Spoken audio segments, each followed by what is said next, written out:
Welcome back mga katambalan, mga hot topic and issue pag-usapan natin. Update po tayo kay Kaylin Alcantara na kung saan nga po ay nag-post itong si Kaylin sa kanyang social media account na pinadalhan siya ni Marian Rivera ng napakagandang bouquet of flower.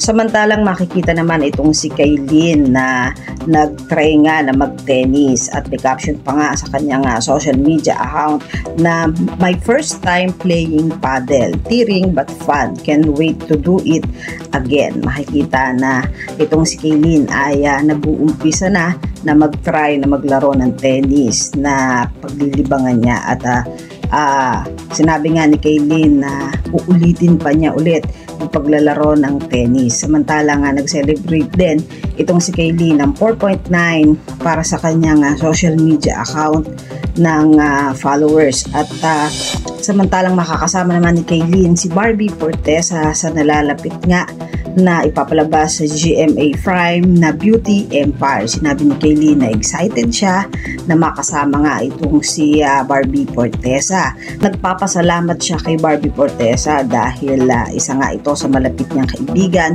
at sa suporta na ibinibigay nito sa kanya. Yan yung mga update natin ngayon kay Kaylin Alcantara. Kayo mga katambalan, ano ang masasabi nyo? Mag-comment lang sa comment section at pag-usapan natin.